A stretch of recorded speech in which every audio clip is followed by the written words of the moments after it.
Hello, welcome everyone. This is the International Peace Coalition. My name is Anastasia Battle. I'll be your moderator today, as well as Dennis Small and Dennis Speed, co-moderators. This is the 96th meeting we've held in a row, and I want to thank everyone who has been participating in this regularly, and also new people who are joining us for the first time. If you are new, please introduce yourself during the discussion period. When we open things up, let us know where you're from, what organization you're with, and any activities and initiatives that you have. We greatly appreciate new people hopping on. We created this forum 96 weeks ago. I like to remind people this, to bring together people from all over the world to discuss how we actually can create true peace. As I'm sure many people are aware, it's been very dysfunctional trying to bring different groups together who are for peace, because there's always something that comes up. I don't want to talk to this person or that person.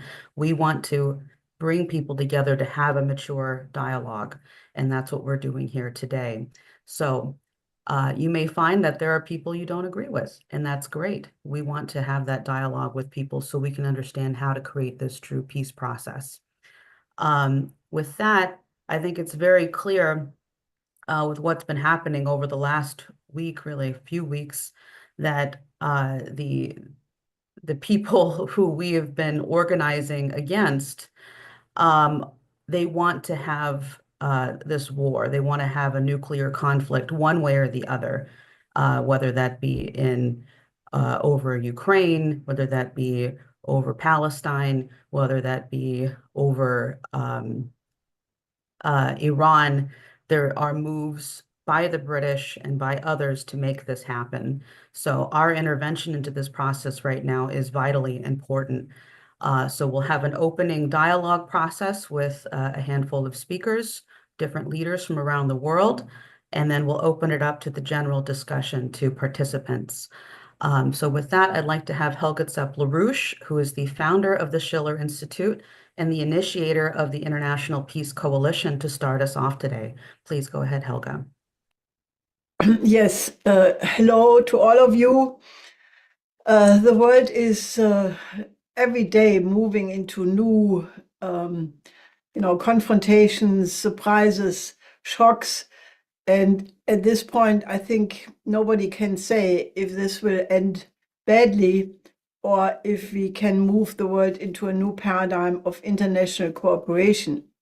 Right now, I think the war clouds over the Middle East are among the most worrying elements. That is that, there is this controversy where Trump has basically put an ultimatum to Iran to agree to eliminate its entire nuclear program, which is, unacceptable for Iran because they have a right to have a peaceful nuclear program like every sovereign country. And they have a fatwa by Khamenei, the highest religious leader, that Iran is not desiring to have nuclear weapons because it would be against the spirit of Islam. Now, disregarding of that, Trump is reiterating this ultimatum. And at the same time, the B-2 stealth bombers are being shipped to Diego Garcia, the base in the Indian Ocean. And also 3 US aircraft carrier groups are on the way into the region in general. Now, Iran has answered all of that by saying that if there would be an attack on Iran, it would be answered with a very severe counterstrike. And naturally, this is a trap in our view for President Trump, because, if it would come to such a war, not only could it lead to an explosion of the oil prices, and in the context of the already extremely tense situation, especially after the tariff war has started, it could lead to a collapse of the financial system, and it could lead not to the decapitation of Iran, but to the decapitation of the Trump government instead. This is the danger we see. And this is why we absolutely warn against such measures. And naturally, even the base of President Trump is getting extremely unhappy and nervous because Trump won the election with the promise that he not only would end all existing wars, but he would not start new ones. And now the strikes on Yemen are already a violation of that. And many MAGA people are extremely upset about it because this is not what they had hoped to get with the election of Trump. Now, there are many other crisis developments. You have the NATO clearly still determined to make the enemy image Russia the prime focus. The EU defense ministers just met in Poland and they agreed to go ahead with the 850 billion rearm Europe program and regarding Russia as the primary threat, which it is not, and I come to that in a moment. And also NATO is now basically saying they want to send peace troops, NATO peace troops, after a potential ceasefire in Ukraine, something which has already been rejected by Russia as completely unacceptable. And it clearly reflects the intention of NATO to keep a permanent point of conflict there. Now, otherwise, I can only say the European Union is in a centrifugal disarray where the northern countries, the British is not part of the EU, but part of this coalition of the willing, the Scandinavians, the Baltics, Germany, and Poland and France are on this course against, building up the confrontation with Russia, while the southern countries and the Balkan countries, the East European countries, are quickly drifting in a different direction. So cracks in the EU are clearly there. That does not prevent the EU Commission to, assert their influence, and the recent shocking experience showing sort of that C.D. Vance, when he addressed the Munich Security Conference and said that Europe is no longer a democratic continent, where there was a huge freak out about, but the EU is proving it day by day, the recent one being the verdict against Le Pen. She is the leader of the Rassemblement National, and in the polls she had 37% of the votes. That's almost double of what Macron is getting these days. And to basically eliminate her passive voting right by, finding her guilty on charges that she, basically used EU money for her personal staff in the French campaign. Even the main judge of the clean hands scandal in Italy of many years ago, some people will remember that, Di Pietro, he came out and said that when he was a European Parliament member, he can testify that it is absolutely impossible to completely differentiate when are you deploying your staff for EU purposes and when are you doing it for national purposes. So it's a fraudulent fine, he says. And, if we remember, when Christine Lagarde was the French economic minister, she was accused of having misdirected 450 million euros to a French businessman at the expense of the French government. And the court ruled that she was not to be fined because she was such a person with international prestige. Now, Le Pen for sure has international prestige as well, however, by those political forces which are not liked by the EU Commission, so that doesn't count. And Le Pen is only accused of having misdirected the value of 5 million euro. That's about 10% of what Lagarde did. So it clearly shows that there is a double standard to the hilt. And anybody who doesn't go along in Europe right now gets the Romanian treatment, especially if they come close to power. So the affairs in Europe are highly, highly problematic. But actually, I wanted to actually make another topic the main focus of my introductory remarks. And that is the absolutely breathtakingly shocking article, which was published by the New York Times in a 13,000 word article, which was a 1-year investigation into the Ukraine war and based on 300 interviews with different individuals from different countries. And that New York Times article, I think, should be taken by everybody who is fighting for peace as the absolute reason why this narrative that there was an unprovoked war of aggression by Russia against Ukraine cannot be upheld any longer.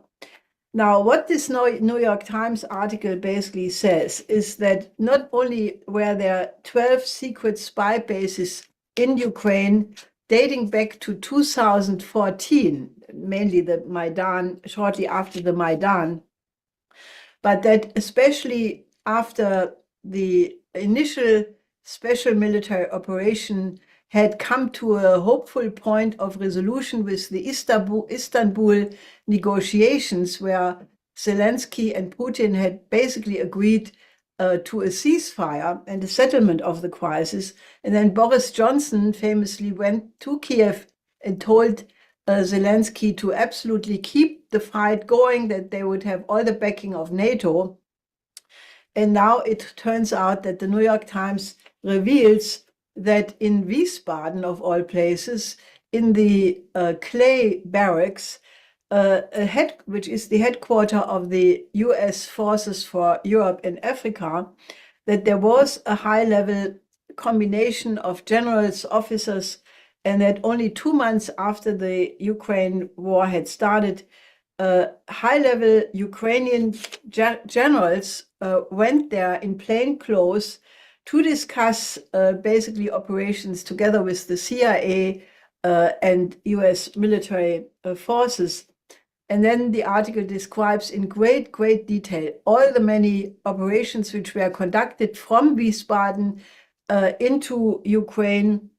For example, helping the Ukrainians to go after the famous 58th Army of Russia, where several times they knocked out the leadership, then the army relocated, then with the help of American reconnaissance, the new location was spotted, the new leadership was killed, and this happened many times. Now, also the CIA was involved in the attack on Sevastopol, in the chasing of the Russian fleet in the Black Sea. And basically, it is also saying that the Biden administration, while officially not giving permission for certain offensive operations, secretly gave the okay and basically helped Ukraine in all the ways to conduct these operations. So there is no question that it was what the Russians had said all the time, that this was not a conflict between Ukraine and Russia, but it was a proxy war between the United States and Russia and between NATO and Russia.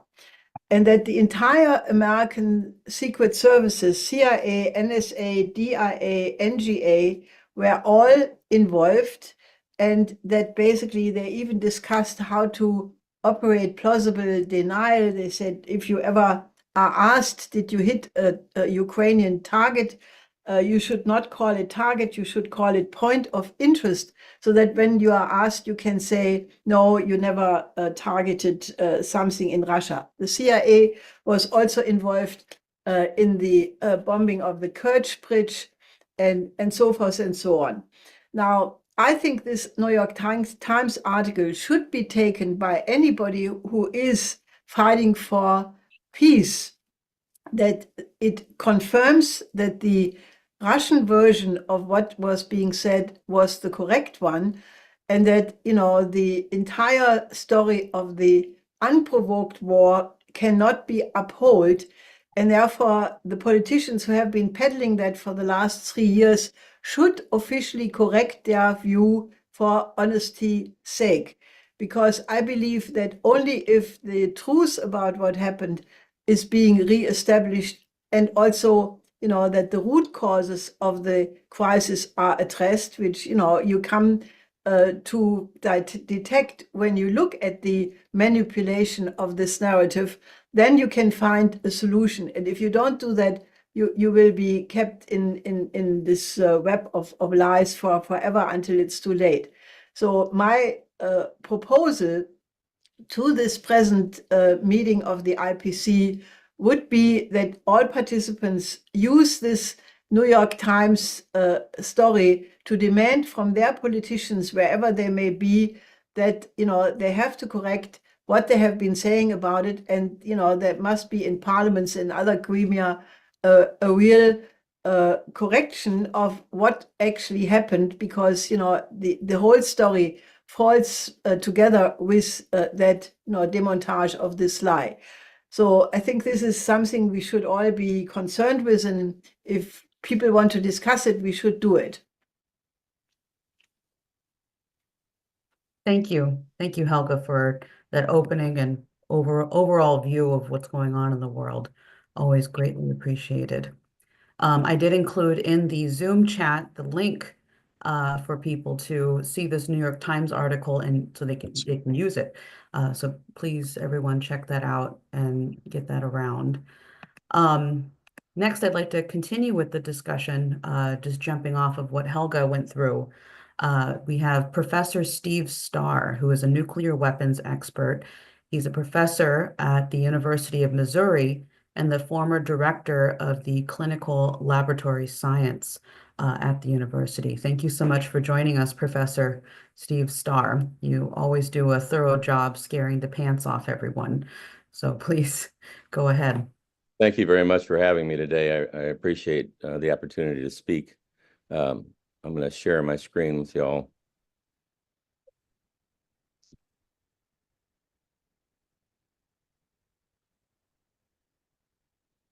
Well, I had, like many, had hoped that President Trump would honor his campaign promises and get the U.S. out of foreign wars. I also hoped that he would stop enabling Israeli genocide in Gaza by, the U.S. has been airlifting munitions and arms ever since October 7th to Israel.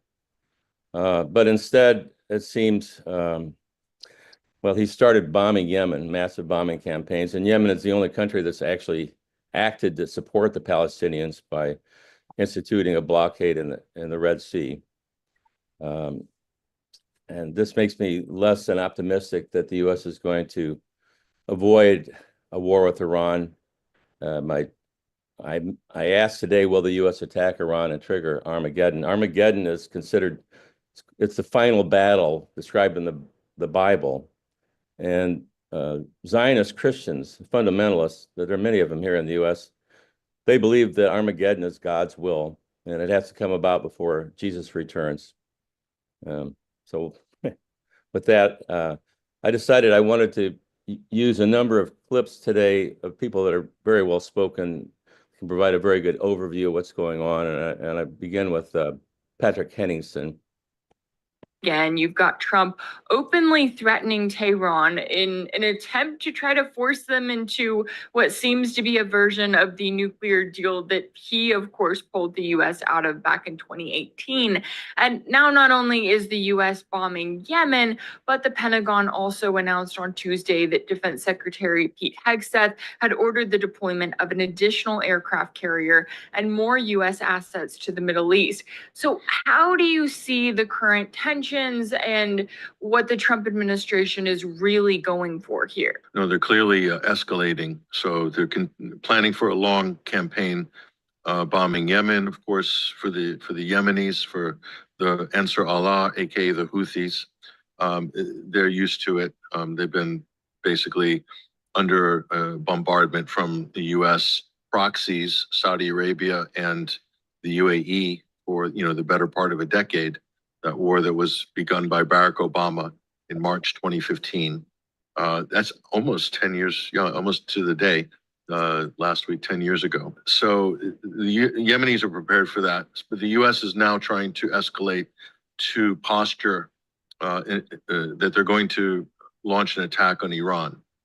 And so this is where things are getting really kind of dicey now, because Donald Trump has threatened the Iranians. Basically, if you don't come to the table and negotiate a nuclear deal, we're going to strike you, a preemptive strike. Okay.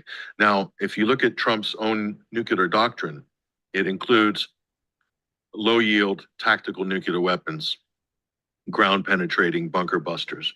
So effectively, what is being said, which is not being discussed, is a preemptive nuclear strike on Iran.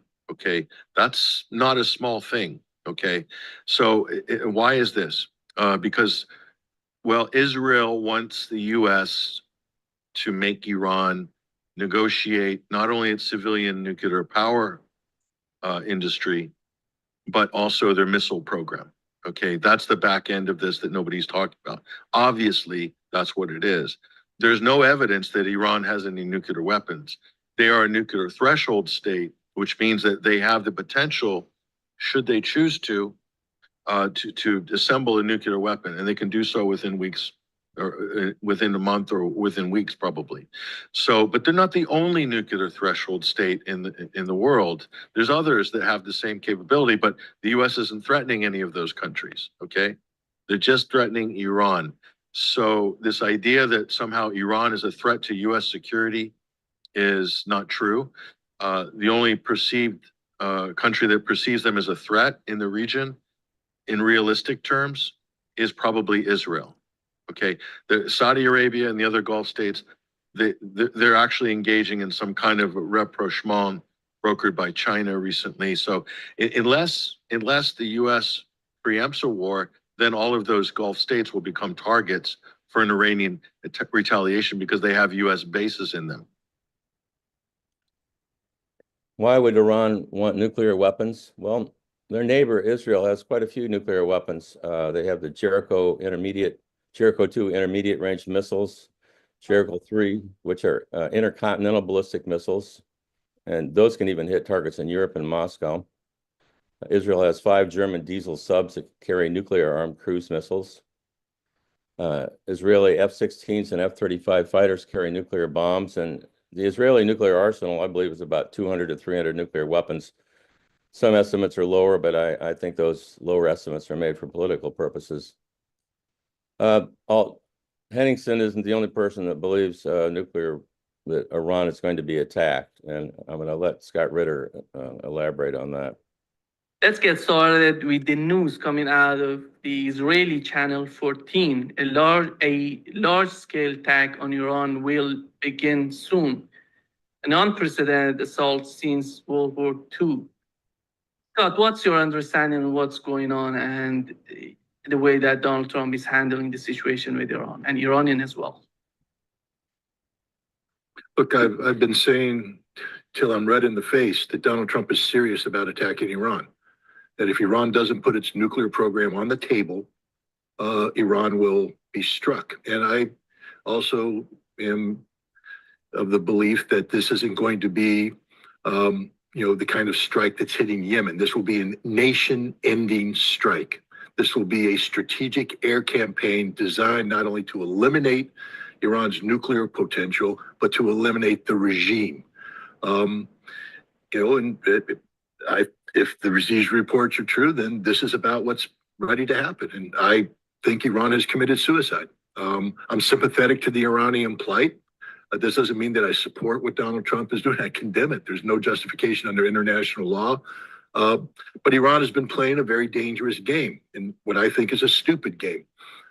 You don't, under this circumstance where this president with this pro-Zionist cabinet, this warlike peace through strength mentality, you don't wave the red flag in front of the bull, no matter how justified you might be in waving that red flag. And when you have considerable stocks of 60% enriched uranium that have no justification whatsoever to your declared peaceful program, and yet which can be converted in short order to 3 to 5 nuclear weapons, you've waved the red flag. And Iran is about ready to reap what they've sown. They claim that this is an issue they're willing to fight for. Now we're going to find out. Iran has been saying they have the ability to inflict tremendous amount of damage with their 5,000 missiles they're going to launch? We'll find out. If they don't launch preemptively, however, then there may not be 5,000 missiles. This is the danger. This isn't going to be, a pinprick strike. If this happens, this will be an all-encompassing strategic air campaign with massive amounts of damage done up front, up to including the potential use of tactical nuclear weapons. Because the only way you take out the Firdos bunker is with a B-61-12 penetrating nuclear bomb or a W-76-2. But this is why they were designed. This is why they were built, for this very purpose. And I've been trying to, articulate that we have to prevent this war. But every time I say that, people are like, what about Israel? Israel doesn't matter. Don't bring that into the mix. The only thing that matters at this point in time is Iran's nuclear program. That's it. They got to get rid of the 60% enriched uranium and get back to where there's, if not a 1-year breakout window, maybe 6-month breakout window. But that's the only issue at stake here. And anything less than that will result in a war. And I think we're at the point right now where this war is going to happen. And it's So Ritter, in a sense, projects what the U.S. administration's position is. I think he's very sincere in not wanting to have a war. I take some issue with the way he frames it, but I want to look at some of the points he made. First, he spoke about Fordo and also, I don't know if he mentioned Natanz, but those are the two Iranian sites that are buried underground and where nuclear refinement and nuclear weapons are being, could be made. You can see it on the map there, the two icons in red. The International Atomic Energy Agency actually has had a verification and monitoring report in February, and this is what they found. The Ritter mentioned the stocks of 60% enriched uranium. The IAEA said that in 3 weeks, the amount that was at the Fordo enrichment plant was enough to manufacture 7 nuclear weapons. He also said that Iran could produce enough weapons-grade uranium to make 1 nuclear weapon in less than 1 week. And Iran's total stocks of enriched uranium at both these facilities, Fordo and Natanz, have enough weapons-grade uranium for 10 nuclear weapons that could be manufactured in 1 month. So this is what the focus is there, what Ritter's talking about. Ritter also mentioned U.S. tactical nuclear weapons that could be used. The B-61-12, it's a variable yield nuclear gravity bomb. And they call them dial-a-yield weapons, but they can, the lowest yield on this weapon is 0.3 kilotons, which that's 300 tons of TNT explosive equivalent.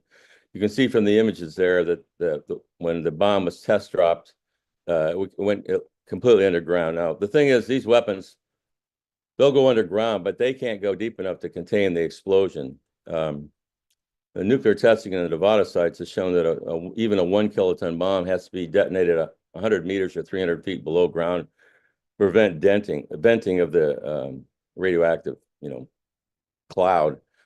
The B-61-12 can only penetrate the Earth to a depth of 3 to 4 meters or 9 to 12 feet.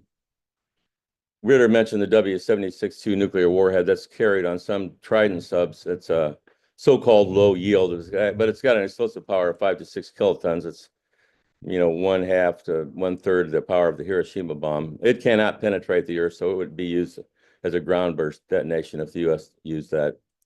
Now, in 1970, the U.S. had an underground test in Nevada called the Bainbury test, and it was buried. It was a 10 kiloton warhead that was buried 900 feet deep. There was a fault though next to the burial site that they weren't aware of, and so it created a massive radioactive cloud. You can see the images of it there. And that led to all sorts of nuclear contamination across the U.S. So that gives you an idea what, one so-called tactical nuke would do if they detonate one in Iran. So will the U.S. attack Iran? Trump's cabinet is made up of Zionist fundamental Christians. If you look up in the left-hand corner, that's Secretary of State Rubio. Now, he's a Catholic, and it was Ash Tuesday or Wednesday, I forget, but that's when they put a cross on the forehead. But all of these people are very religious. And as I mentioned before, the Zionist fundamentalist Christians believe that Armageddon is God's will. And these are the people that are in charge of, U.S. policy right now. Is and I draw this conclusion based upon watching Witkoff. Now, I think Witkoff is a nice gentleman. He presents well. He seems to be, at least on the surface, a decent person. But the ignorance reflected in several of his statements and the assumptions undergirding a lot of those. The most egregious one with respect to the Middle East was his statement that Iran's air defense system is completely eviscerated. They're, again, the Jack Keane line, they're naked. And it's like, no, they're not. But the fact that Israel believes that, or at least the Zionists that believe it, and now they've got Witkoff believing it, and Trump believes it. And I, for the life of me, don't know what the intelligence community is saying, but with Tulsi Gabbard now doing her complete, Anna Baerbock 360, also in conventional terms known as a 180, a volte-face and about-face, where she's now this ardent Zionist, where before she was like the whole team, all the team. It's just, this is, canon law. Yeah. We support Israel. No question. No. I had another clip with Alistair Crook where he described the effects of the last Israeli attack on Iran. I'll mention that. I didn't include that for the interest of time, but basically Israel was prevented from putting a second and third wave of bombers into Iran because unknown radar spotted the stealth F-35, the fighters and the bombers in the air, so they were forced to launch their missiles outside of Iran. In other words, Iran does have an active air defense. It's probably supplied by Russia. It could be the S-400. I know they have the S-300 system. Ritter, I'm going to have this. Ritter's very emphatic about this, but I think it's important to listen to him because he's putting out what's coming out of the White House, basically. The Trump administration put a lot of pressure on Iran. Why they're not easing the pressure, the sanctions, in order to facilitate the negotiations? That's a fair question. That's again, you guys get me wrong. I'm not promoting this war at all. I'm telling you there's going to be a frickin' war. End of story. Because the Trump administration isn't playing the game you want them to play. They aren't doing what Larry and I want them to do. They're not logical. They're not even inclined towards peace. They're looking for a specific outcome. That's what I've been saying all along. You misconstrue me. Larry said that, and I agree with everything Larry said, except the following. Larry, Iran is a signatory to the NPT. And when they signed the NPT in 1970, they said, we will not be a nuclear power. That is a commitment they made by law. And as long as Iran is a member of the NPT, they shall be held accountable to the NPT. If Iran wants nuclear weapons, then do what North Korea did. Leave the NPT and then pursue it. But Iran's been playing a stupid game, because you can't, on the one hand, say we don't want a nuclear weapon, or we've issued a fatwa of such importance, by the way, because of its religious consequences, and it's against haram, it's forbidden. You can't have nuclear weapons. But as Larijani said, we can have nuclear weapons, which means the fatwa was a smokescreen the entire time, because the Iranians always knew that they could get out of it if the conditions arose. And again, we come down to the fact, 60% enriched uranium. There's no justifiable purpose for this uranium under Iran's declared peaceful program. And you mentioned Larijani speaking out right now. Okay, first of all, you can't say, understand this, you either have a nuclear program or you don't have a nuclear program. What you can't allow is what Iran's trying to get, to say, we don't have one except we could get one very quickly, which means they have one in waiting, that they have put all the pieces together. It's not just Larijani. His statement's just the most recent in a series of statements that date back to last year, where IRGC generals in charge of Iran's nuclear program have said, we have all the components. We have everything we need but the fissile material, and we can get that overnight. Former foreign minister said the same thing. A series of officials said that. The Iranian parliament petitioned the supreme leader to do away with the fatwa. You have a member of the Expediency Discernment Council saying, we have already considered the conditions under which the fatwa can be released. These are the stupid things. These are the waving the red flag in Trump's face. We know Trump's not going to do the right thing. Why make it easier for him? And then the other thing I'll say is this, Larry, we have destroyed a nation using strategic power. Iraq, I was there. The strategic air campaign in Operation Desert Storm defeated Iraq, broke them, brought them to their knees, made them surrender. And we have the ability, because we haven't done anything like that since then. People don't understand. We've been playing stupid games. In Afghanistan, we didn't go into Afghanistan with nation-ending military power. We're not going against the Houthi with nation-ending military power. If we go against Iran, we're coming in with a completely different game book. It is a nation-ending campaign. This isn't going to be a one-of. This will be a strategic air campaign designed to last in a sustained fashion until which time Iran is defeated. Well, I don't accept that the U.S. can just walk in and destroy Iran. As I mentioned before, Iran has got a very comprehensive air defense system that blocked the last Israeli attack. Iran also, as Ritter mentioned earlier, has more than 3,000 ballistic missiles. You can see, this chart shows the range of them. Iran used ballistic and hypersonic missiles to hit Israeli targets. This is a video of them hitting the air base in October. The Israeli air defense, Iron Dome, it failed. And you can see the missiles detonating on the ground, the warheads coming in and hitting. They're not being intercepted. A few were intercepted.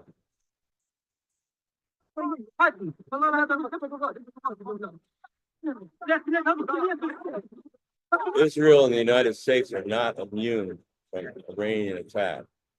Iran also has a missile, a two-stage liquid fuel missile that's capable of hitting Diego Garcia.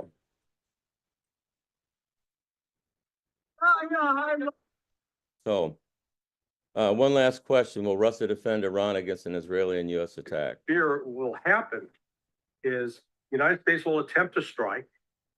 It will not be successful.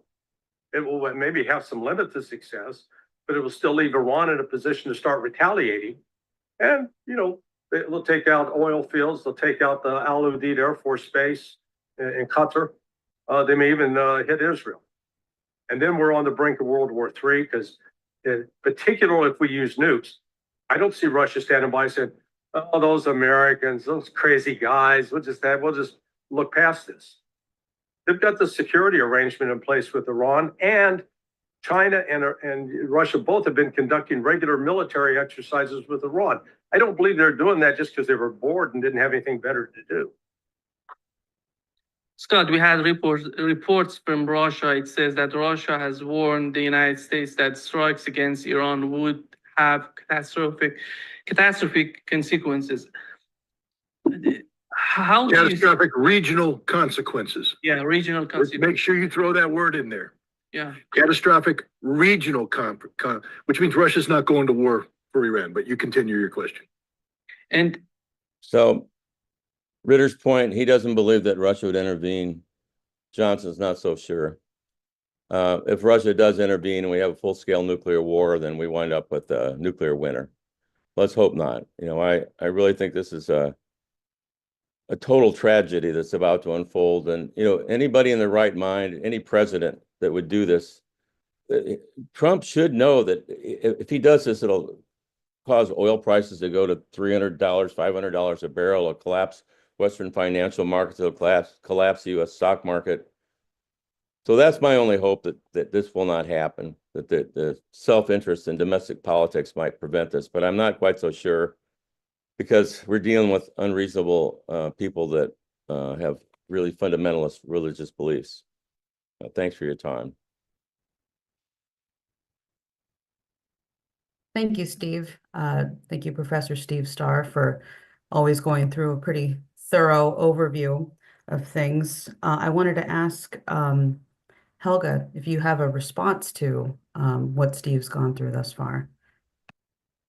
Well, I'm normally very respectful of the military knowledge of naturally Professor Starr in any case, but also of Scott Ritter. However, I think he overlooks something at this point, and especially when he reiterated that this would be catastrophic regionally. I think he overlooks that this is a larger game because, you know, I mean, Iran is obviously important for the Iranians. The whole Middle East is important for all the people living there. But from the standpoint of the major geopolitical powers in the world, the Middle East always has been just the cockpit of their geopolitical games. And right now, from the standpoint of the strategic development, the only relevant game in town is the nascent renewal of the relationship between the United States and Russia. And the fact that Putin and Trump started to have a dialogue and that there are some, you know, first steps going in the right direction. And I think this is what this is targeting. So I would like Scott Ritter to really reconsider that because, you know, I know he is a very knowledgeable about Russia and so forth.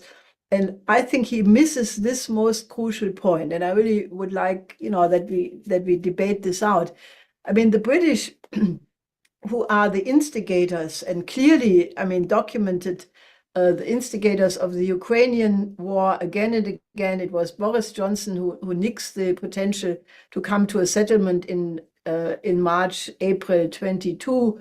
And right now, they are instigating the continuation both of the coalition of the willing, but also, you know, the push against Iran. Former MI6 head Sir Richard Dearlove famously said, you know, Iran is the biggest threat to the Jews in Great Britain, and he is egging, you know, the US on. So I think what I briefly said in my beginning remarks, that this whole operation is not potentially only decapitating the Iranian government. It is designed to decapitate the Trump administration and throw them off course from their present dialogue with Russia. And, you know, whatever warning we can make to the Trump administration is to review this urgently, because I think, you know, for all the reasons which were mentioned by Professor Starr, you know, they have their own religious and other beliefs, which I don't want to even start commenting on. But I think the strategic trap is to ruin the US-Russia dialogue. And that, in my view, is the most important strategic question on the table. Can I comment? Go ahead, Steve. Well, I find Scott Ritter a little out of character in his commentary, and I ascribe that to his being deeply upset about the prospect of this war. But I wanted to include his dialogues in there simply because I think he's enunciating the sort of outlook that's being held by at least a lot of the cabinet members in the White House. You know, it's the nuclear issue has been around for a long time, but it is the fact that the enrichment process has evolved to the point where nuclear weapons can be produced in a matter of weeks. That's the argument that's being put forward, whether it's being publicly stated or not. And I agree. You know, Trump, if he thinks he can compartmentalize his, you know, new relationship with Russia and keep that separate from what happens in Iran, he's mistaken. Russia has a security agreement with Iran, so yes. Oh, go ahead, Helga. I just want to add one element that, you know, if Trump would do what was portrayed here, you know, it would ruin his reputation forever. Right. You know, all the global South countries, they would, I mean, this would be the death blow to his image. And I think this would be the worst thing he could do for his own self-interest and America first interest. You know, it would be devastating to the American interest. Exactly. It's an act of insanity. But it just seems the fact that it's even possible and it's being, you know, sort of contemplated. That's why I thought I should talk about it. No, I think it just underscores that we need to get this message. Whoever is on here today with any connections to the Trump administration, we need to get this message to them immediately in order to turn this around, because this is clearly going in a very bad direction, which is exactly what our enemies would like to see. So I just want to make sure to underscore that. We've got, some odd 300 people on this discussion, plus whatever is happening live on various platforms. So I want to thank you again, Steve, and then we'll continue and we can come back to, there's already questions coming in from various people, but I want to make sure to get to the next speakers before it gets too late for them. So next I'd like to go to Hillel Schenker, and I'm sorry if I'm butchering your name. He's a You said it correctly. Thank you. Longtime Israeli peace activist and also the co-editor of the Palestine-Israel Journal. And I want to thank you for joining us. It's important to have this dialogue process with many different people around the globe. Please go ahead. Okay, well, Gerald Belsky asked me to describe the situation in Israel today, right now, and that's what I want to do with my opening remarks. First of all, Prime Minister Netanyahu is in deep trouble. Scandal after scandal, almost every day. Now, one of the latest scandals is the fact that some of his aides are actually under arrest because they are considered to have been agents receiving money from Qatar. So that's one thing. And the second is that he's busy trying to essentially get rid of the gatekeepers, the professional gatekeepers. He is trying to fire the head of the General Security Services, Ronen Bar, who refuses to leave. He says there's no basis for me to be fired. I mean, he wants to fire the Attorney General. They're all actually, he and also Erdogan in Turkey are seeing what Trump is doing in Washington as a role model to hasten the elimination of gatekeepers and of democratic structure. Now, in order to get away from all this, Netanyahu escaped to Hungary this weekend. He left on Wednesday and he's staying there through the weekend, having a vacation. And it's not surprising that he went to Hungary because Hungary, he actually helped Orban win the election back in 1996 when he first came to power, when he gave him his Arthur Finkelson, his political advisor, who taught him the same thing that he taught Netanyahu. You simply you make terrible accusations, untruthful accusations against your rivals, and that way you will win. What Netanyahu did back in 1996 was to say Shimon Peres, who was the rival, who was at that time prime minister after Rabin was assassinated, he will divide Jerusalem, and which of course was not the case, but that worked. And so, and also Iran is an existential threat, and I will take care of it. This is where we get into what has been talked about until now. And Orban learned the lesson, and his target was George Soros and the Open Society Foundation. Soros, who was originally a Hungarian, and who was trying to promote democratic institutions in Hungary and also established a very impressive European university in Hungary. And what Orban did was say, this is the enemy. There was obviously a very clearly anti-Semitic tone to this because Soros is Jewish. And therefore, as a matter of fact, the Israeli ambassador to Hungary at the time wanted to protest against what Orban was doing, and Netanyahu said, don't do it. Let him do it. Let him get away with it. So Netanyahu is now visiting with Orban, and Orban's gift to Netanyahu when he arrived was to say, we are withdrawing from the International Criminal Court. The International Criminal Court, which issued warrants against both Netanyahu and the former defense minister and the leaders of Hamas. And this is the only European country that Netanyahu feels that he can safely visit today without being charged with some sort of an arrest warrant. So that's one element.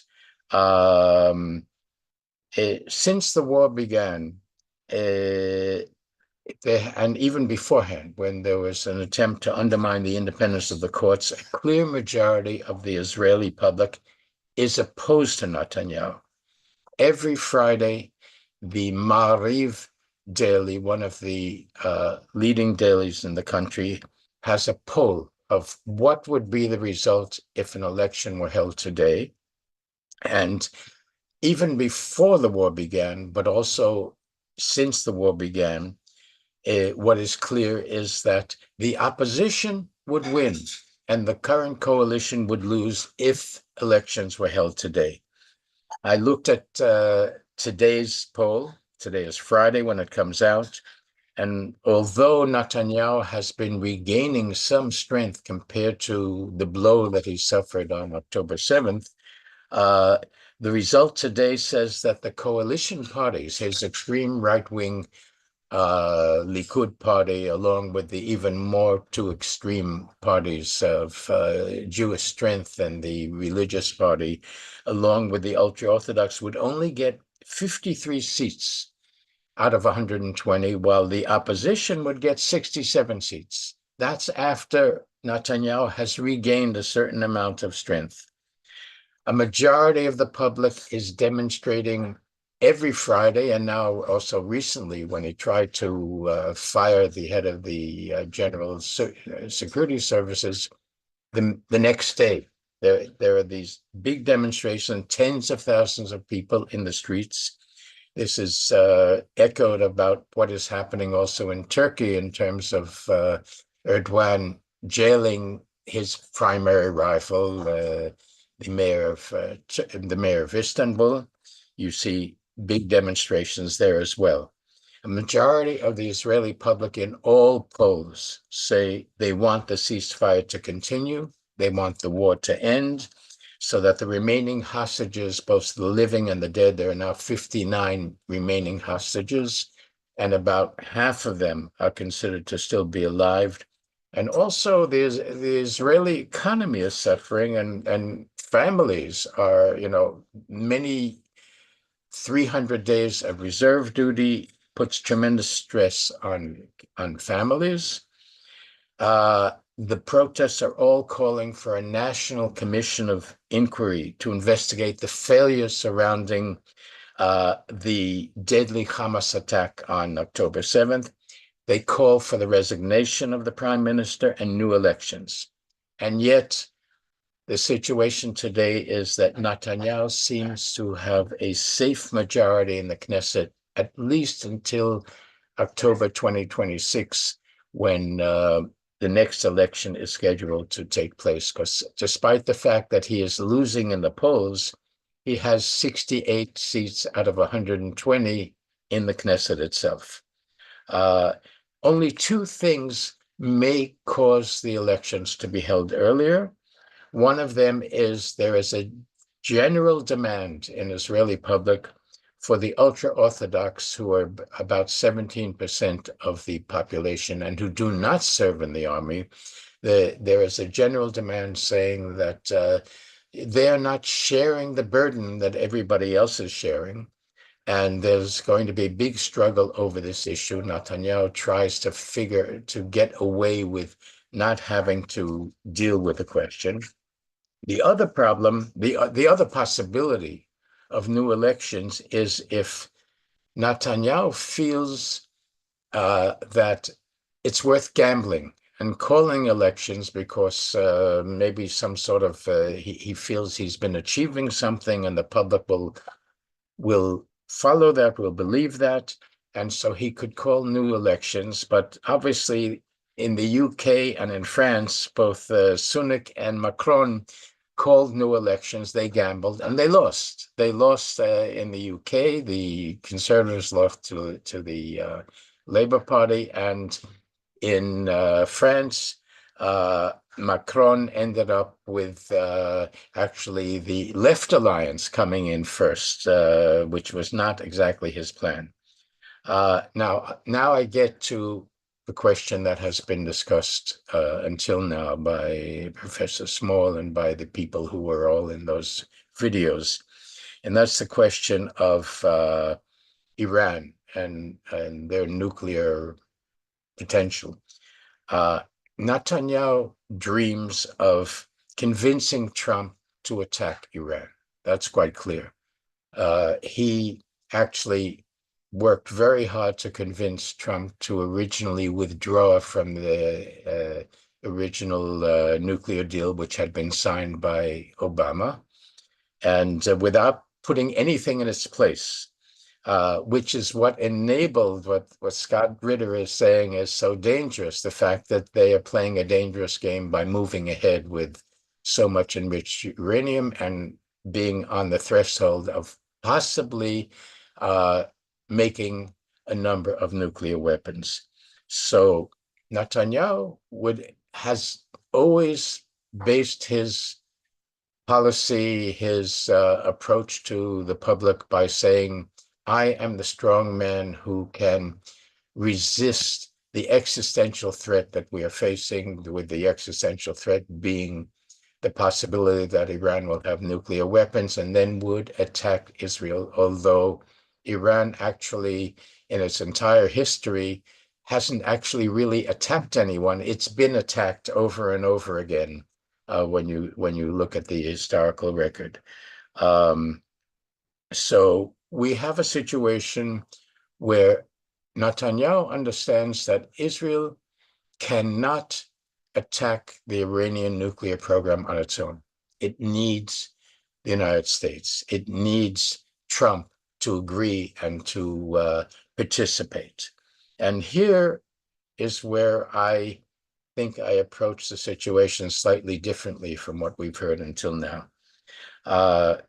On the one hand, yes, there are all of these evangelical Christians who believe in an Armageddon approach to things, that all the Jews should return to Israel and then should all convert and become Christian. And if they don't, they will all go to hell. And then there will be the second coming of Christ, etc.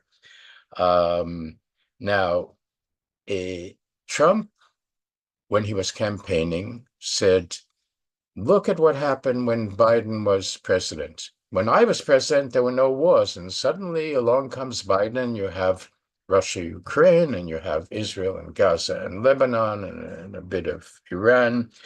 And with me, as has been mentioned, I want to end wars, and I also don't want to start wars. Trump dreams, this is something that hasn't been mentioned until now, he dreams of getting a Nobel Peace Prize. His nemesis was Obama.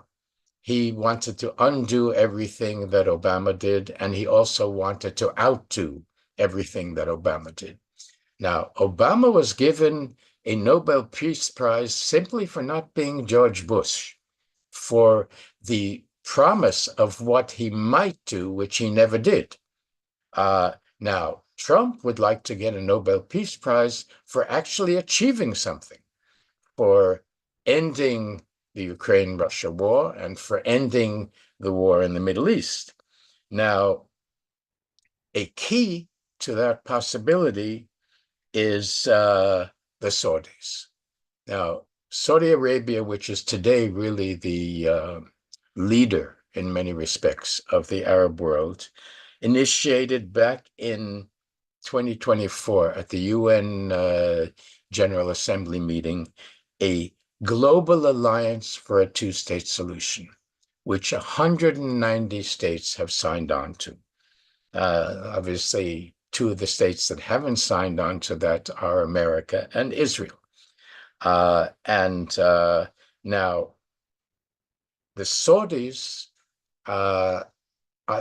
they have a high motivation to develop their relations both with the United States and with Israel. because they realize that oil is running out, and they have to, what MBS, Mohammed bin Salah is trying to do, is to build a modern post-oil economy. And for that, he needs good economic relations, both with these two high-tech superpowers, the United States and Israel. And he's very much interested in having a deal with the United States, with Trump. And also, the Saudis constantly say, we want normal relations with Israel. However, we have a condition. There is a condition that wasn't clear before October 7th, but since October 7th has become very clear.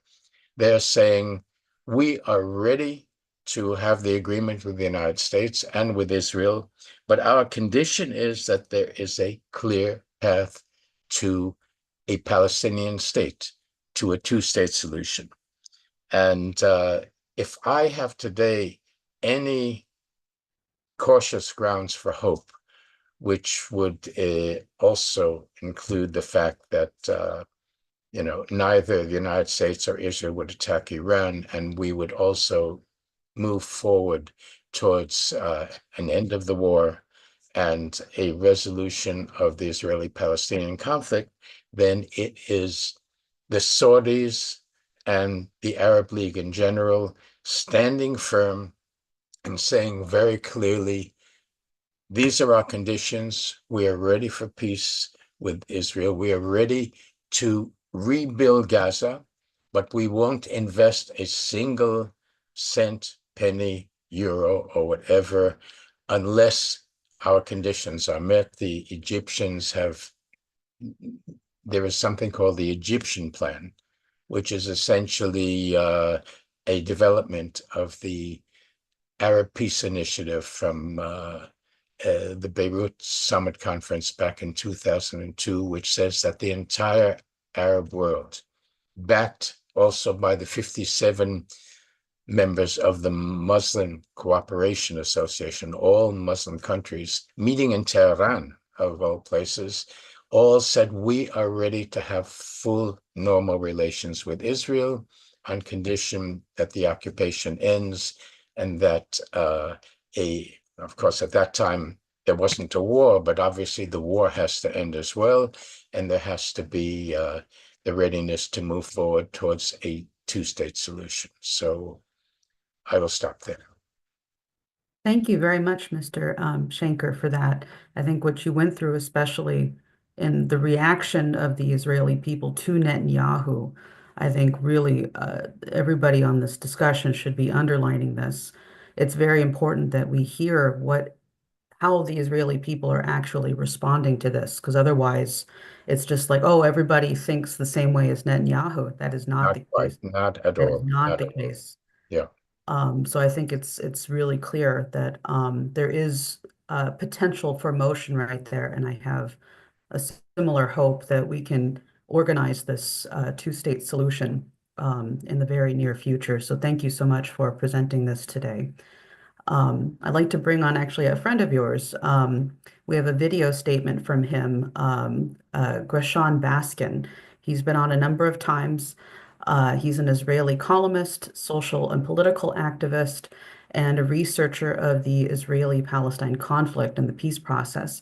And it'd be good to get this message from him as well. He's also a member of our editorial board, a very active one. Yeah. Wonderful. He's also a member of the Palestine-Israel editorial board, journal editorial board. Please show that, Dave. Okay, hello, Gershon. This is Gerald Belsky with the Schiller Institute and the International Peace Coalition.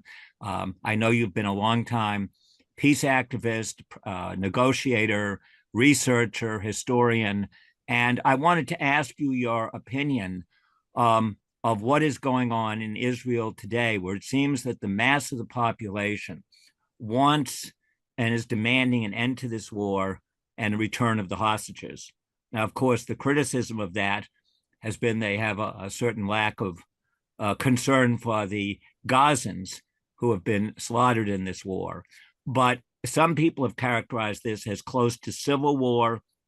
Netanyahu has been accused of not being concerned with the hostages, but wanting to stay in power, which means that he wants to continue this war. How do you see the situation in Israel?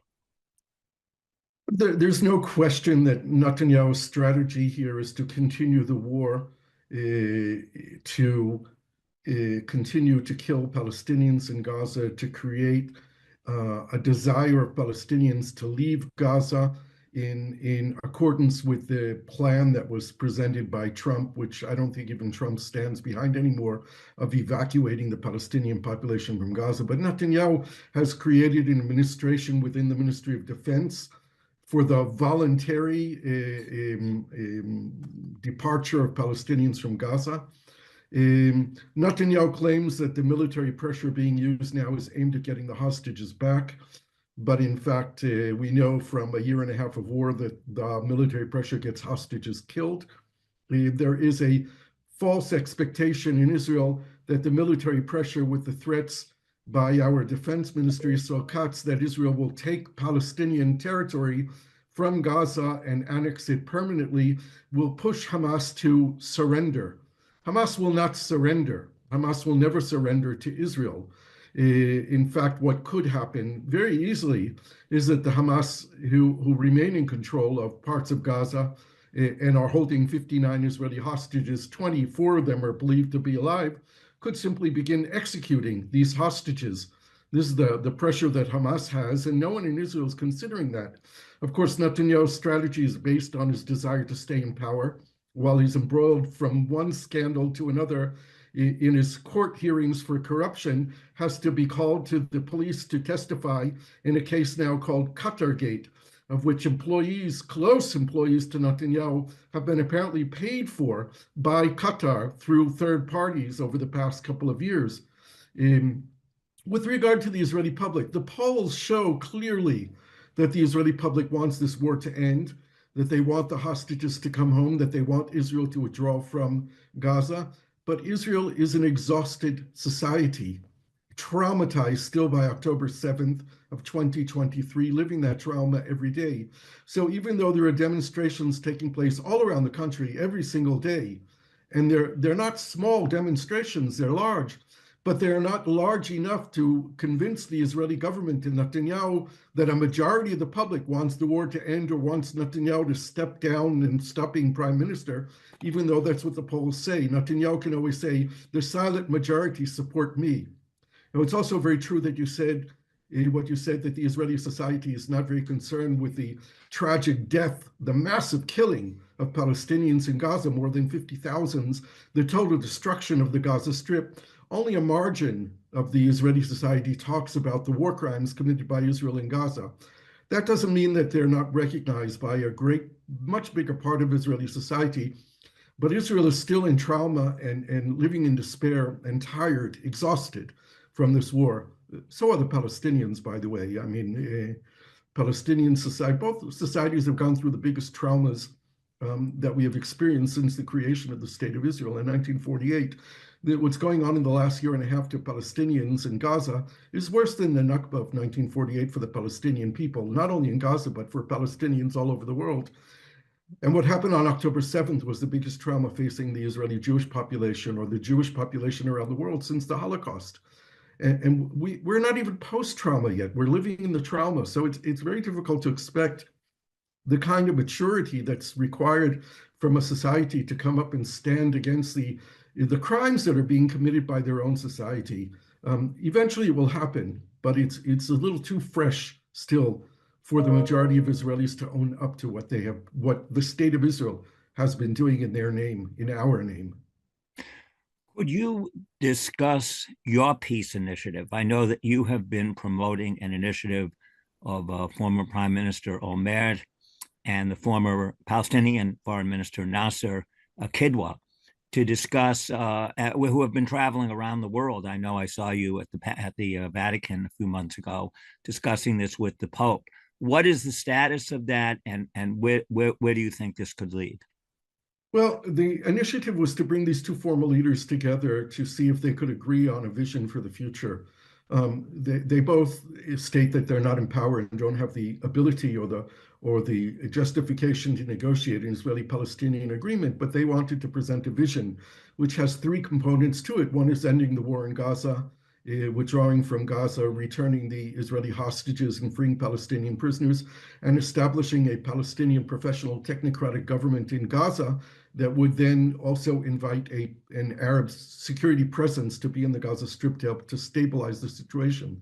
The second component is the two-state solution, peace for Israel and Palestine, based on the June 4th, 1967 borders with mutual territorial swaps of around the size of 4.4% of the West Bank today, which would incorporate about 80% of the Israeli settlers within sovereign Israel in exchange for territory that would be annexed to the Palestinian state from within Israel. And the third component is the solution for Jerusalem, where Jerusalem would have two capitals of the two states, the Palestinian capital in the Palestinian neighborhoods of Jerusalem, the Israeli capital where it is today in the Israeli neighborhoods of Jerusalem.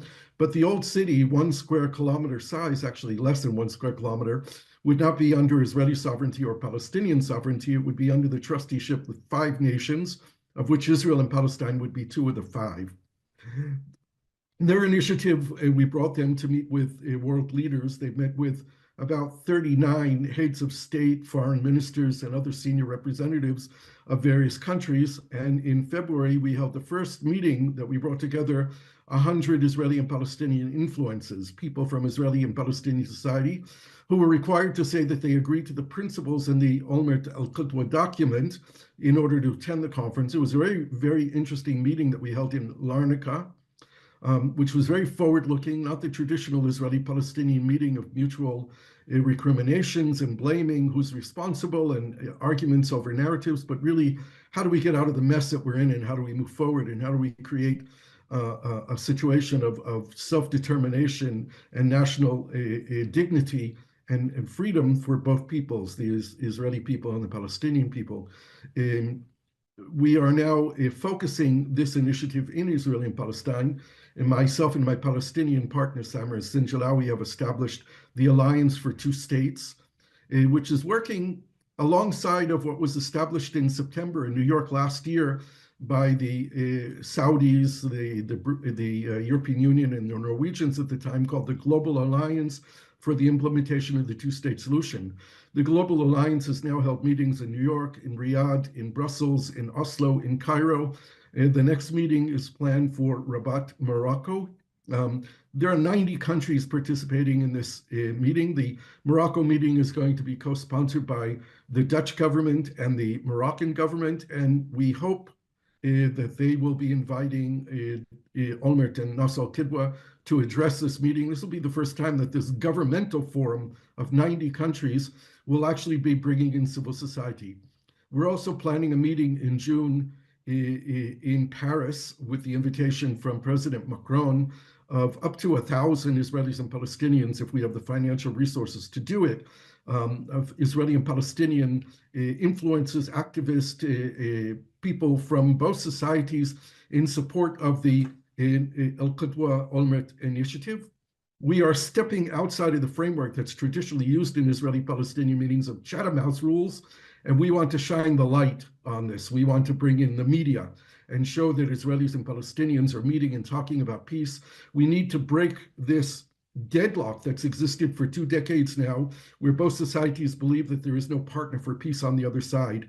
And we are standing up in light of the day in front of cameras and saying, yes, there are partners. A majority of Israelis and a majority of Palestinians do, in fact, want to live in peace. They just don't believe that there are partners on the other side. And we want to demonstrate that we can build partnership, we can create partnership, we can implement a policy based on partnership and move us forward. So that's what we're doing. Great. Thank you very much for this video interview, Mr. Baskin. This was actually similarly as Mr. Schenker, important to actually get a sense of what's really going on in Israel and how people are thinking, because that's how we can open up this dialogue. There's been a lot of people on either side, like Baskin was saying, who refuse to talk to the other, and we need to find this common ground. And That's why we've been really emphasizing this project that we put forward, the Oasis Plan, which is for general development of the region, not just this Riviera policy of trying to make money quick and taking over things, but what are we actually going to do to find mutual collaborative cooperation amongst all nations in the region? So I'm not sure if you had a chance to see that, Mr. Schenker, but I'll definitely make sure to send it over to you to take a look at it. But I'd like to go to our last speaker for this opening portion, which is Jose Vega. He is an interventionist. He's one of the political activists you see all over social media. He's a young political activist, and he's a candidate for Congress in New York City, Bronx, and a very good friend of mine. And thank you so much for joining us, Jose. I know there's a ton of organizing that's been happening in the streets, especially on the campuses, and it'd be so great to get a report from you. Please go ahead. Yeah, hi, can you hear me? Yes. All right, great. So I'll try to keep this relatively brief. I think people want to kind of get to the discussion. I'm sure there's been a lot said that's been provoked on many fronts, so I just kind of wanted to give the action side of everything. Since I last spoke to all of you, we've had a whirlwind of deployments in the streets. What do I mean by this? We've been setting up tables and signs at different places in New York City, where we went to different universities, Bronx Community College, we went to Hostos, we've been down to New York University or NYU, and we've been to CCNY. So we're pretty much hitting all of New York City up and down, setting up tables, really provoking people on the question of what will peace actually look like, whether it's in regards to the Israel-Palestine conflict or Russia-Ukraine, and also what role will the BRICS play in the upcoming process. So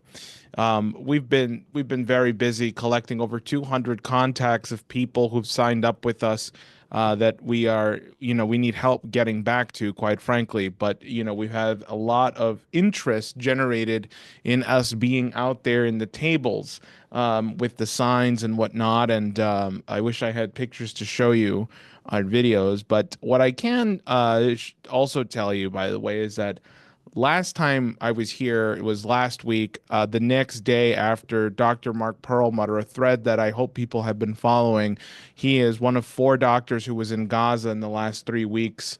Him and Dr. Feroz Sidwa. Dr. Feroz Sidwa was a doctor who addressed the IPC just like 2 or 3 weeks ago, I believe, just before the ceasefire broke. And he addressed us from Gaza, and they were there during the outbreak of the violence. Dr. Perlmutter and Dr. Feroz, their hospital was targeted by the IDF forces, and it struck the floor in which they both work in. Thankfully, they are both okay.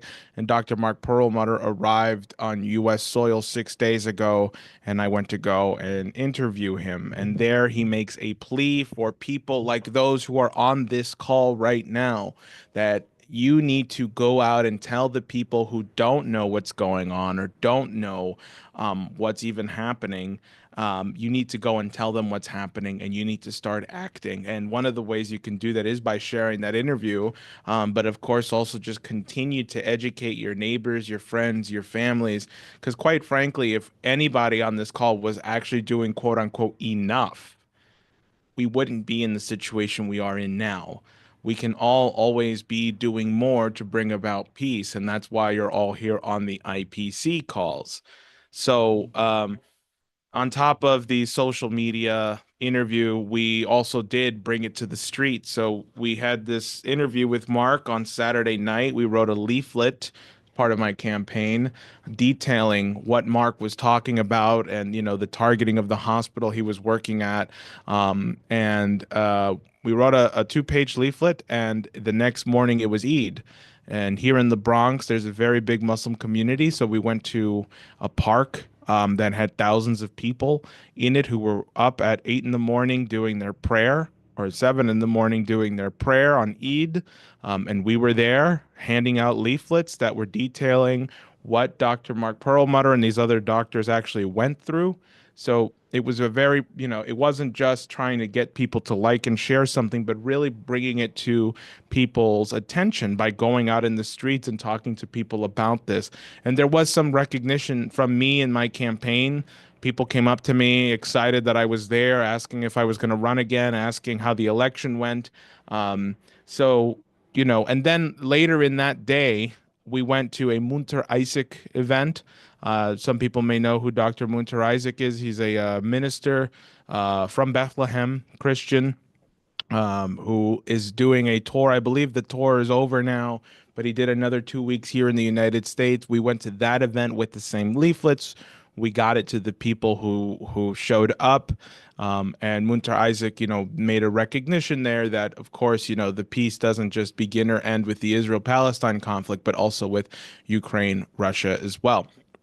So basically, I just want to kind of end off here by saying that, we should not just be hearers of the word, but doers as well. And I think what you all hear here today, you need to go out and start educating other people as well. You need to start getting people on these calls. You need to start being more active. If you're just somebody who gets on these calls every week, that's a good start. That's great. We hope you come back next week as well. But these calls are very much oriented for you to be briefed and oriented so that you can go and then act as well.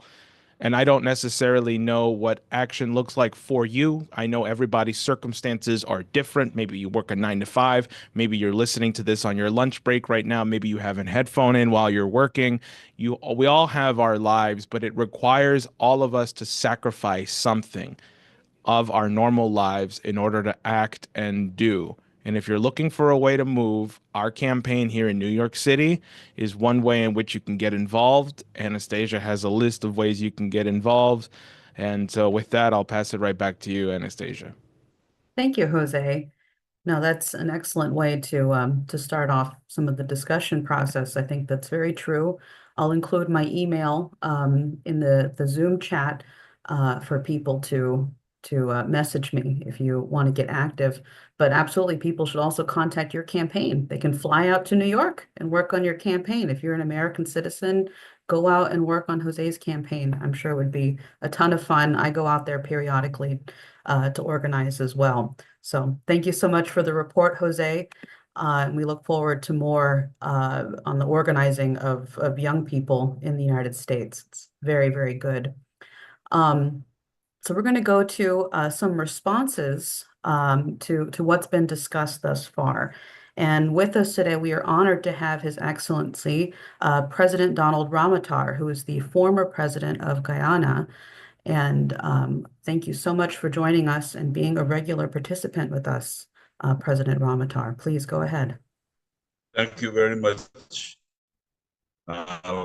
First of all, allow me to thank the presenters this morning for very important colleagues speaking from Israel itself.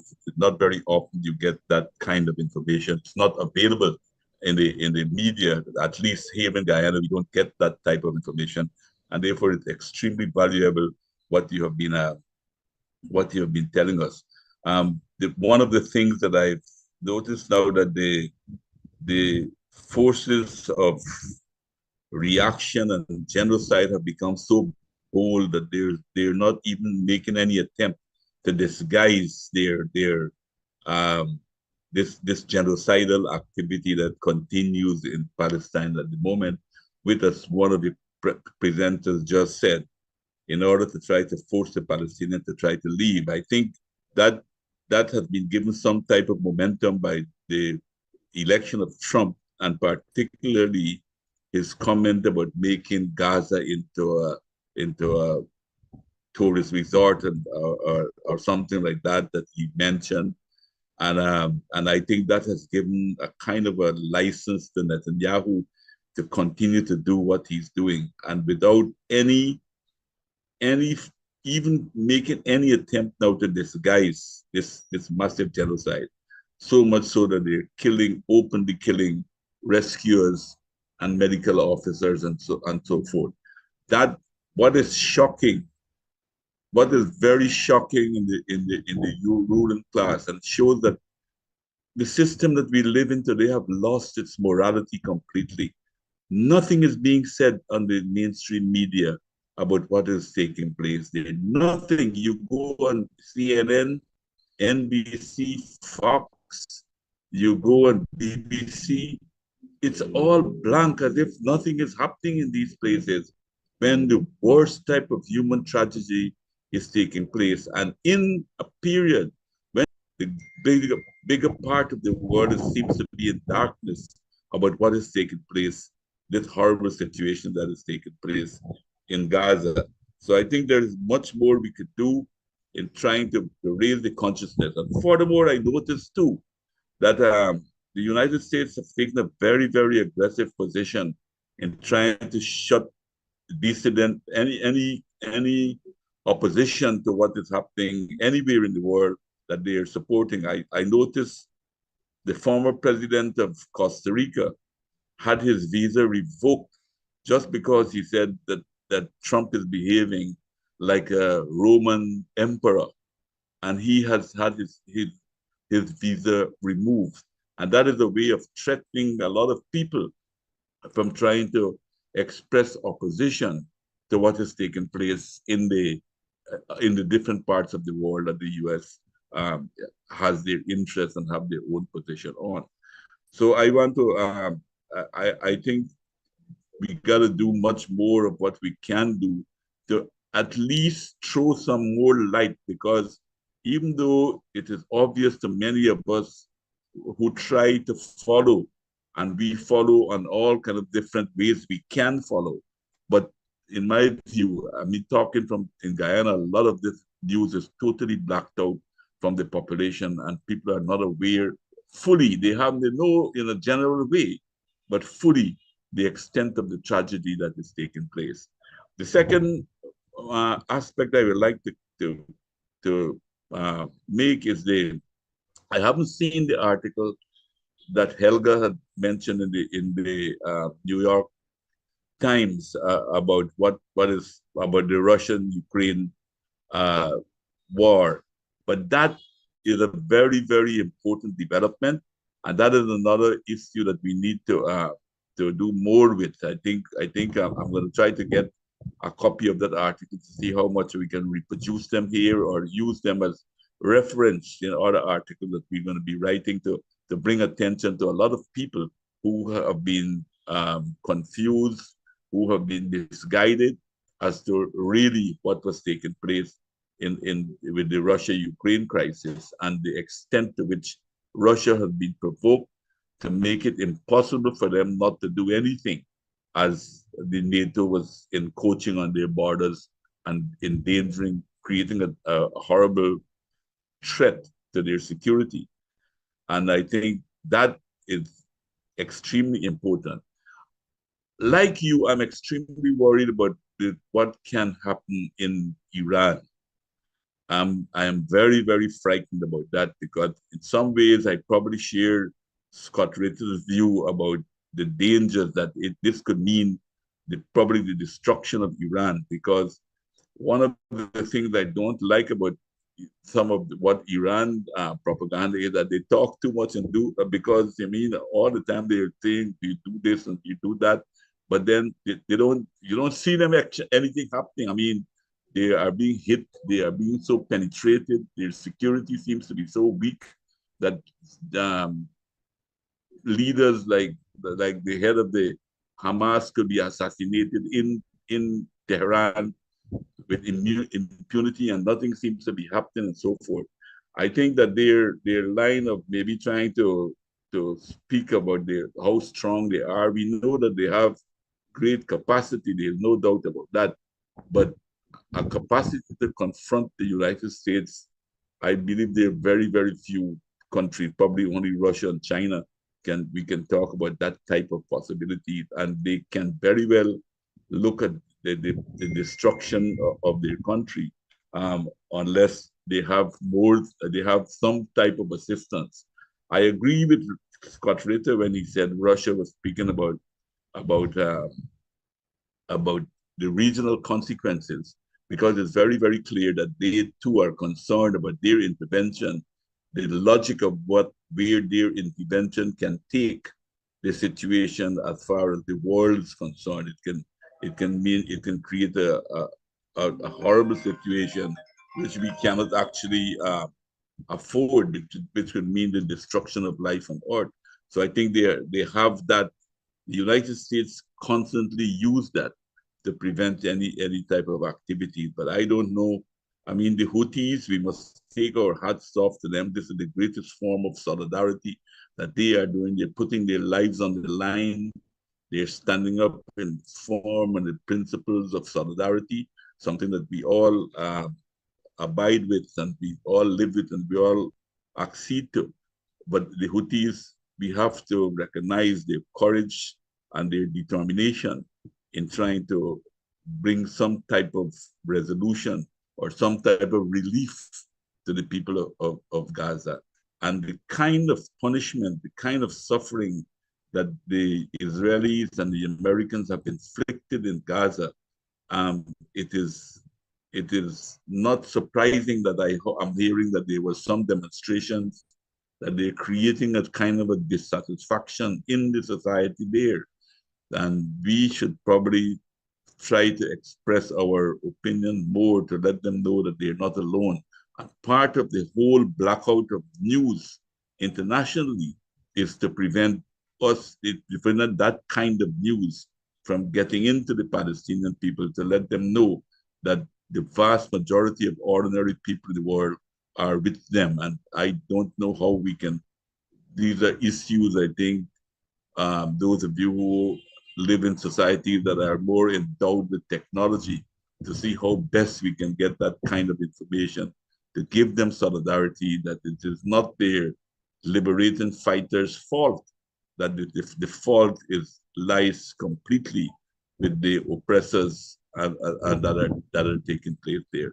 That would be my contribution at this point in time. Thank you, President Ramatar, for your thoughts and your wisdom and your contribution to the discussion. I think that is very important what you pointed out. We do need to find ways to be able to get this message directly communicated to more people.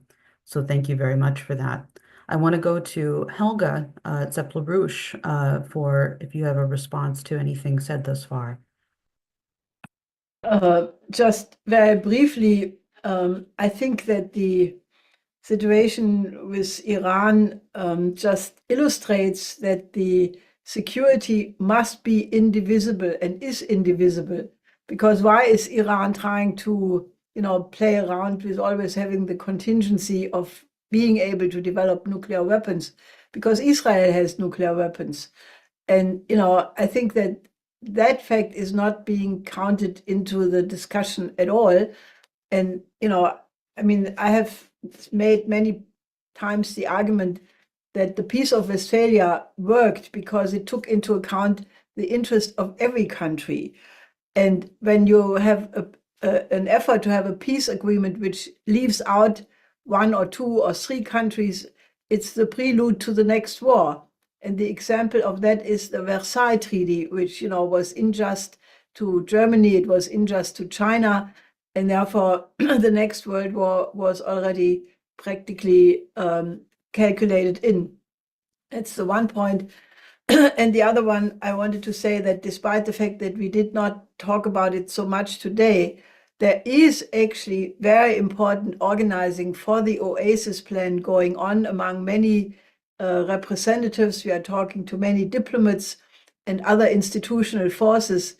And I just want to mention that because if Mr. Schenker or Mr.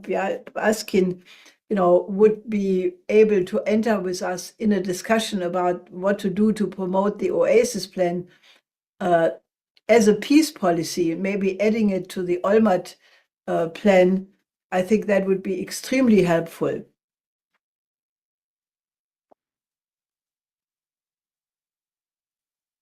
Yes.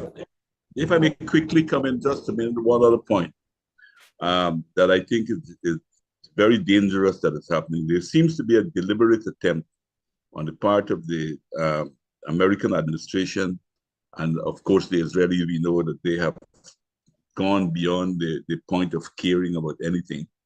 But there is a deliberate attempt, it appears to me, to discredit the international institutions of the world, including the United Nations. I've read somewhere only very recently where Foreign Minister Lavrov went to the point to be less diplomatic when he made a statement saying that the Secretariat of the United Nations has been privatized by the United States. That's how strong I think he feels about the United Nations itself. And that is reflected in the undermining of the International Criminal Court, on the undermining of the ICJ, where the South African has this case going on about the killing. Maybe we should try to, what is happening with that case? Why is it not coming up? Why not?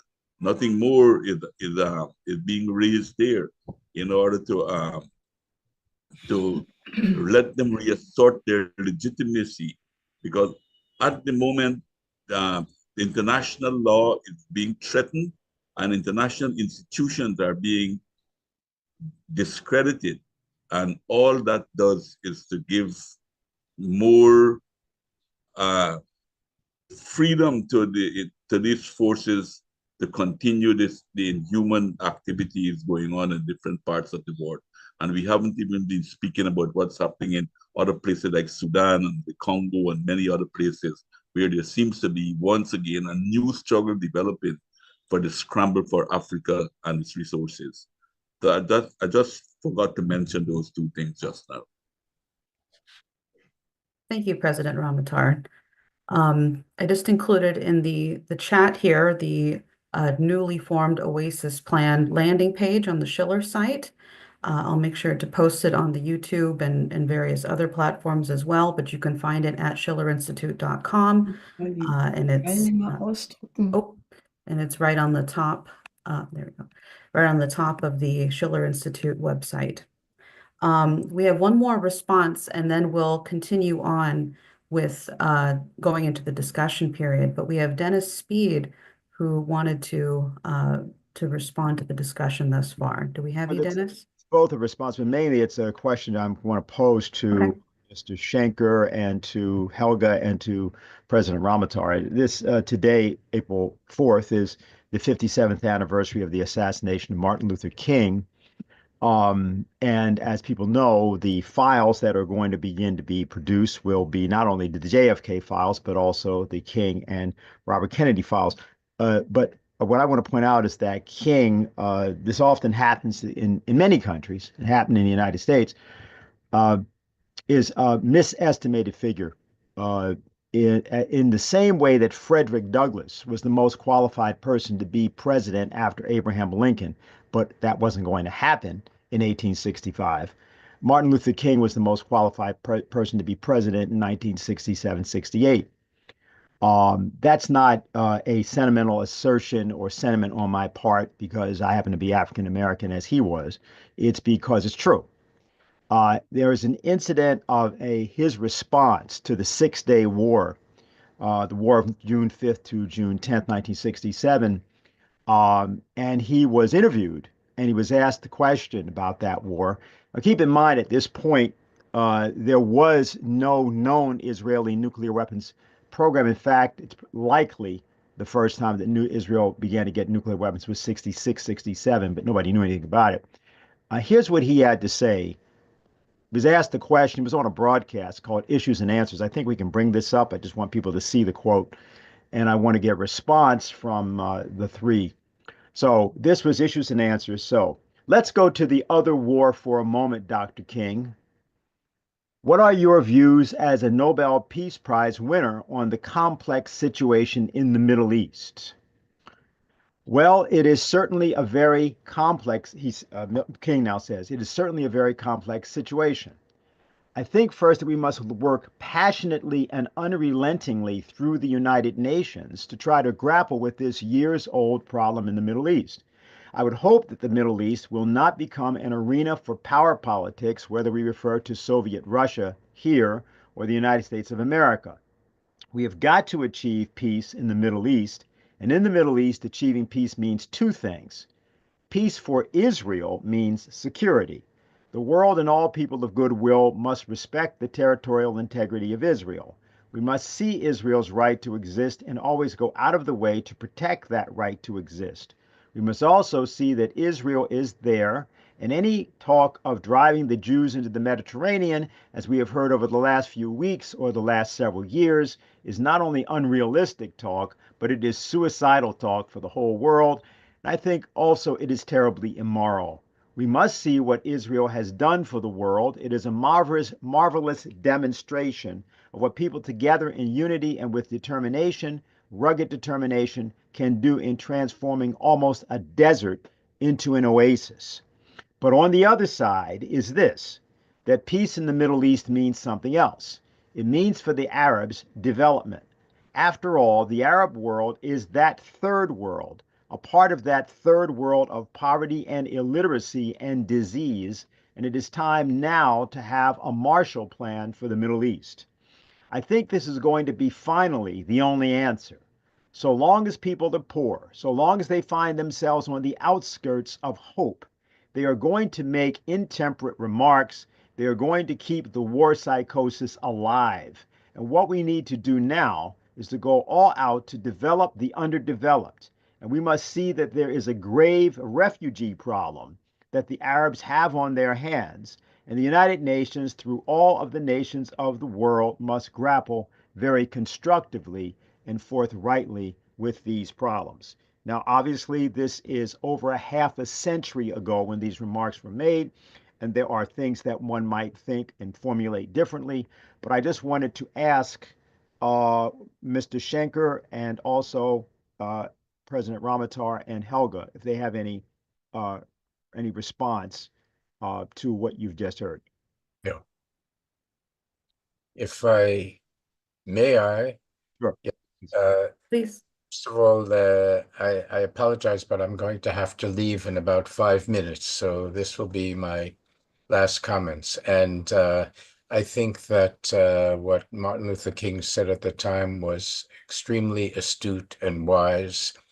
And we are talking today about the need, definitely, for, on the one hand, Israeli security. That is the trauma that Israelis felt since October 7th. And David Remnick of the New Yorker said, Israelis are still living as if it's October 8th. That is the feeling that the average Israeli has, echoes of the Holocaust. On the other hand, on the Palestinian side, what they are seeing is echoes of the Nakba. And so what we need is clearly the things that Gershon Baskin was talking about, that Ehud Olmert and Nasser Kidwa was talking about, that the Egyptian plan and the Arab League proposal, all of these things are components. And we are, yes, talking about the need for a Marshall Plan to rebuild Gaza. This is obviously Trump's proposal for an evacuation, a voluntary evacuation of the Palestinians from Gaza to places unknown and unwilling to accept them is both absurd, unrealistic, and immoral. And clearly we see also that even Trump himself is backing away from it. So there are many things that people of goodwill should be working for and promoting. One of the problems in terms of the United Nations is the fact that the Security Council is essentially paralyzed. There would be a necessity for reformation, to expand it, etc. And so at this point in time, I'm afraid that we cannot rely on the United Nations to be the channel for the solution. The very fact that the United Nations is there and that people are able to speak with each other, even if they don't recognize each other, is extremely important. And of course, the United Nations, whether it be UNRWA or the WHO or et cetera, these are very important arms of the UN.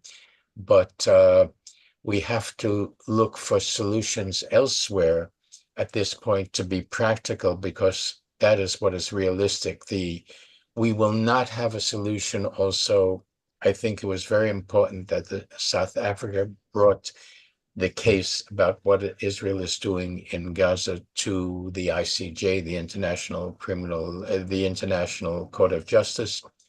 But I doubt whether, first of all, we don't see a decision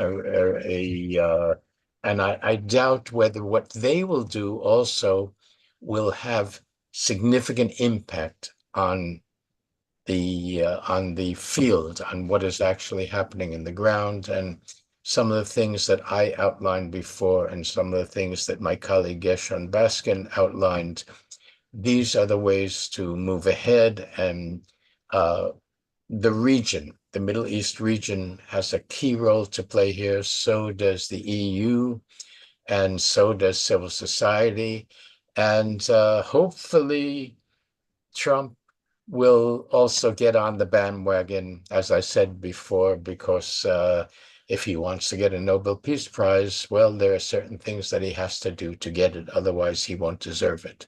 So I'm afraid I'm going to have to leave at that point, and I have another Zoom that I have to go to. So thank you for this opportunity. And is this recorded? Is it possible to see whatever is discussed afterwards?